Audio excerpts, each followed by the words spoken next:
Auburn's victory over Arkansas is in the books, 6 in a row, mind you. And you know what that week's for the start of every week in college football. It's time for another weekly press conference with Coach Bryan Harsin. While this one may be a little bit different, let's take a look at some of the questions that he was asked, his answers, and what can we take away as the Auburn fans. Welcome to the E2C network, where the Auburn family speaks. Our content here and on our podcast network may tend to be Auburn sports heavy, but if it's orange and blue, it's what we do. Be sure to subscribe so you never miss any content. Thank you to members of our booster club like Chris Smith, who help produce videos like this. Bye weeks are always unique because you just kind of sit around wondering and hoping and waiting for the next week of college football for your respective team. But it's always good to be sitting after a victory. Everyone's in a better mood, everyone probably has a more optimistic outlook, and that's probably the case for Coach Harsin and his staff as well. Now, this press conference is not your traditional press conference. In fact, it was at a completely different location, not even at the Auburn Athletics building. It was actually in Birmingham, Alabama, at the Monday Morning Quarterback Club. This is an event that coaches often go to just as their normal obligations to go out and basically promote the program and be a good representative for the university. Coach Harsin did take questions after the fact, so it is going to serve as our press conference for the bye week, and there's not a ton of things that we can take away from or even a ton of questions that were asked, but I do want us to take a minute and kind of analyze what he said and see what we can take away from it. I do want to say off at the start of this that Coach Harsin seemed to be in very good spirits. And I'm not saying that he's a guy that has these big mood swings where you can tell that he's really unhappy one day and really happy the next. But I think you can really tell a difference when he's in, I'm just answering questions with the media mode, but I'm also out doing the public appearances mode. This is clearly one of those times that I think he put on the good face because he's out representing his program and representing Auburn as well. So let's get into some of the few questions that were asked. One of the first ones was having the 5-2 record going into the off week, and more specifically coming into the off week with a win.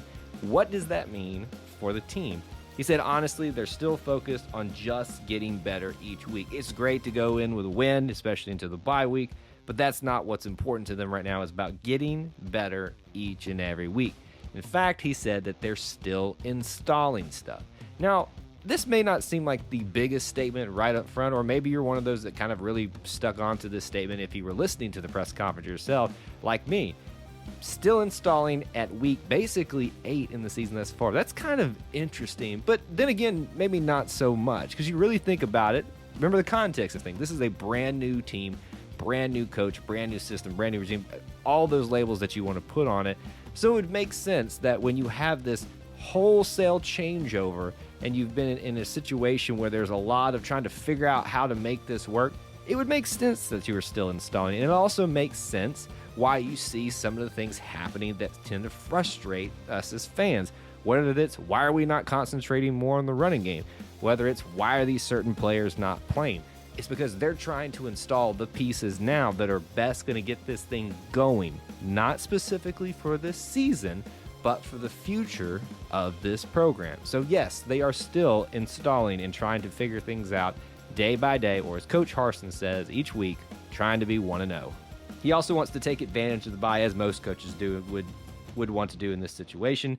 Wants to clean up the things they normally would, but specifically focused about health. Obviously, that brings to mind people like Zacchaeus Walker, Owen Pappoe, really some big defensive names that we are hoping are going to use this week to get better, and I'm sure there's some other little nagging injuries that'll give this extra time to get cleared up. He was asked about his thoughts on the perception of the team and Bo specifically in terms of media and fans.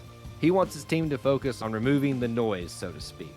Bo and the quarterbacks, he said specifically, are no different than any other player on the team. Just because they get more attention because it's the quarterback and it just happens to be that way, doesn't mean that he has any more to focus on than center Nick Brahms has to do.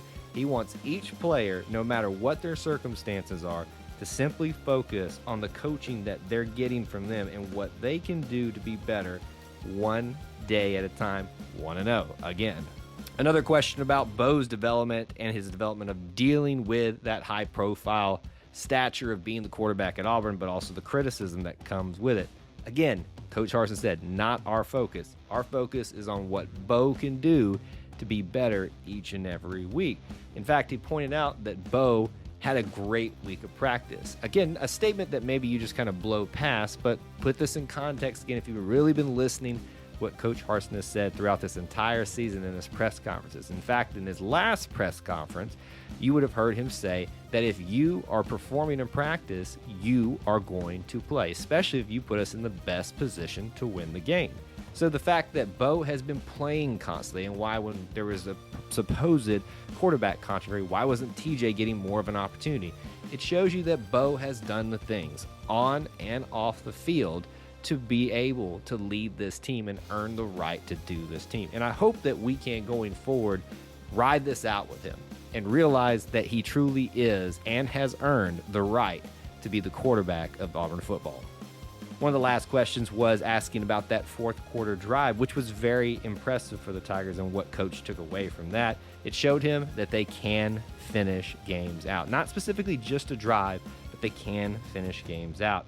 In fact, he said that focus and effort throughout a sustained 4 quarters is what impressed him the most. It should make us as fans feel comfortable that this team can get a lead, lose the lead, regain it, and then when it counts, put the thing away to a comfortable enough level where they can kneel the ball down on the road against a team that's got a lot of height.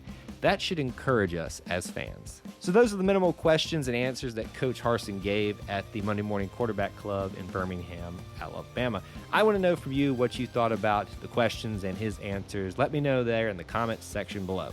If you enjoyed this type of content, please help support it by smashing that like button. If you want more content from us, be sure to hit the subscribe along with the notification bell so you never miss an upload or a live stream. There's also other ways to help support our content in the description, such as becoming a channel member here or even joining the Booster Club over at patreon.com/E2C Network. Thank you for tuning into the E2C Network, where the Auburn family speaks. War Eagle.